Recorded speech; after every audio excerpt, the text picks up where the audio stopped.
Okay, so Marc, we're walking here along the Rhine, and we just passed the Novartis pavilion, and you're talking about a company that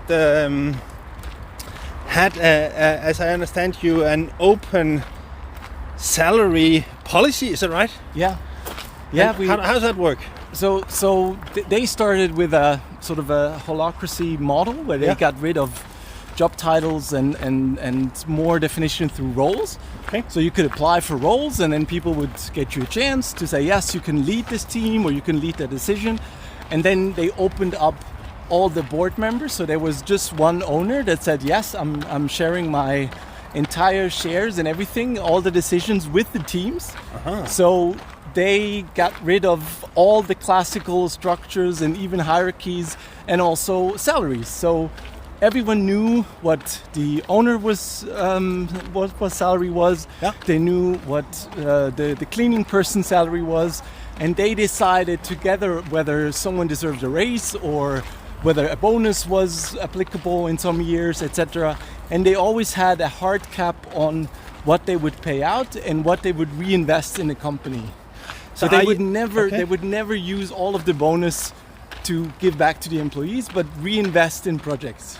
So are you saying that everyone has a say about who should get paid how much? Yes. Is it direct democracy? Yes, that was their intention, yeah.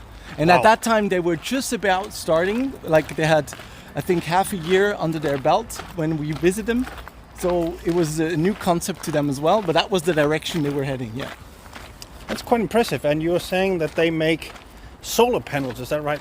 That was just one. They're a company that they create all kinds of art installations. Okay. And they created this specific solar panel for the Novartis pavilion. Yes. Mm-hmm. Back in the day. Yeah. Interesting. And do you think, like a very, very open and inclusive mindset like this, to what extent do you think that will grow? I don't think that in our society is sustainable, because especially in Switzerland we don't talk about money, we don't talk about sort of the status. It's always about perceived status rather than what you're actually doing, what you're actually worth contributing. So it's an interesting concept to play around with. I would love to see that in action more, actually. Mm-hmm. And what will help this mindset of openness and inclusion grow? What would help something like that to advance? I think what immediately helps is if a CEO or an owner decides to do that and just be open, and starts hiring with that in mind, starts structuring the company with that in mind, because it requires people then to sustain that.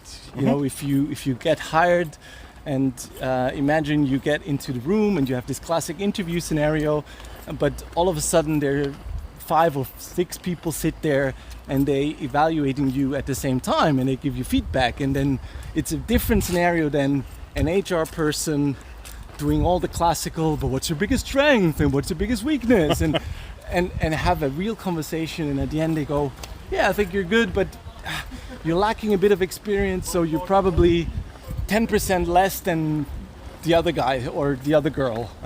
It's much more real than just on paper saying, well, but I think I deserve. It's another kind of conversation to have. Okay, thank you.